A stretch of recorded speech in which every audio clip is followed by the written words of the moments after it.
Now back to Gary Rivers on WHBC.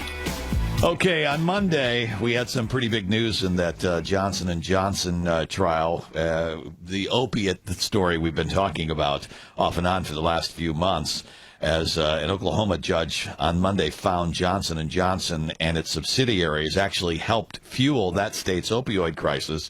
But now the attention is turning onto Cleveland, and there's a big battle against Purdue Pharma and others, and local governments suing the maker of OxyContin over the nation's opioid crisis. And it looks like there's some big behind-the-scenes negotiations going on, because I don't think Big Pharma wants to get into this battle. It's looking more and more not in their favor at all. So joining us is an attorney, Austin Pennington, who wrote an interesting blog on this, and this may be the end of Big Pharma as we know it. Let's talk with him now. Good morning, Austin. Thank you so much for joining us. Hey, Gary, how are you? I'm doing pretty good this morning. I saw two new articles that came out today that said behind the scenes, Purdue Pharma, it looks like they're negotiating themselves into Chapter 11.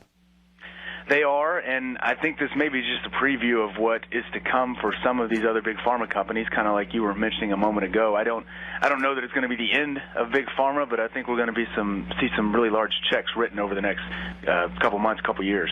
Yeah, the Purdue Pharma, from my understanding, they're going to file for Chapter 11, and the family that you kind of feel sorry for these guys, but how can you feel sorry for them? They're writing a check for $2 billion. And they're going to go into retirement and get out of the business. But they were, many people, their friends, avoiding them, not talking to them anymore, because it was their sales force, basically. That's what the government's alleging, right? That basically said, pay no attention to the rumors that it might be bad and highly addictive. And here we are in this massive crisis today. Is that pretty much the gist of what the government says? Absolutely. That's the gist of the allegations. I mean, what we're dealing with here is we've got misleading marketing and pill pushing that led to this addiction epidemic that is finally seeing justice now. And if you look at the Oklahoma judge's ruling, he went to lengths to specifically state that one of the major issues he saw with Johnson & Johnson is that their sales force, like you said, Gary, were going out there and were pitching these drugs to doctors and saying things like, look, there's only a 2.6% chance that if a doctor prescribes any of these opioid pills that the patient will actually become addicted. And we've seen over the last decade that that's simply not the case. So it just amazes me how the pile-on started. When did all this take place? I guess when we started realizing the addiction we were having with heroin and all of the others that came about from this. Because didn't the addiction to the opioids get aggravated when the government then came in and said, okay, we've got to really regulate this and stop their patients' ability to get it. And then they went to the black market and ended up stuck on heroin. I think it turned into a game of whack-a-mole. You've got, okay, we're going to fix this prescription problem, and then, like you just pointed out, now we're over here dealing with amphetamines.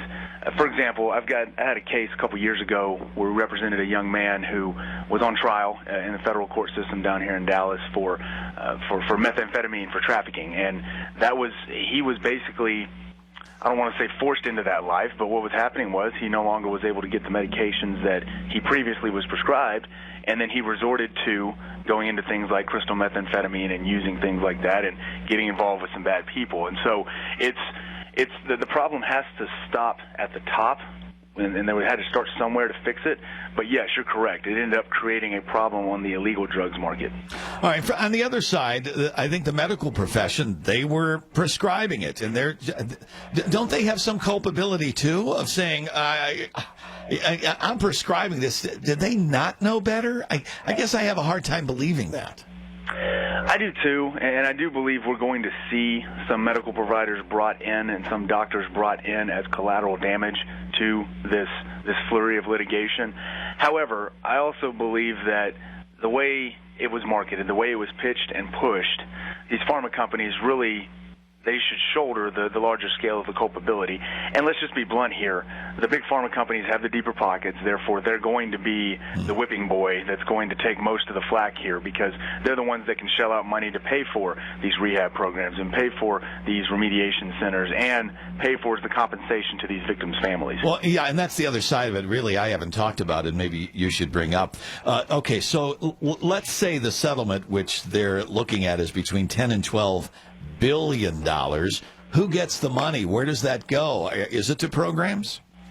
As best I can understand it, the way that the talks have been going and the way the lawsuits have been drawn up, I believe a large share of that will go to rehab programs and to state-funded activities designed to try and clean up the mess that Big Pharma started.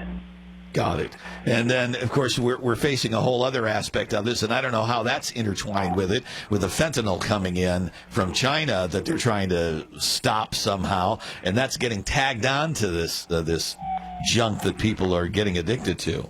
But I guess that's another separate topic, but it just all seems to be all put together into this massive drug addiction problem we've got.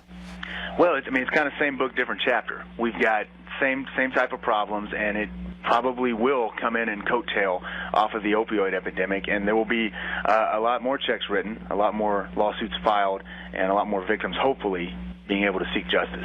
Awesome. Austin Pennington, thank you so much for joining us this morning. We appreciate your thoughts. Great to be on. Thank you.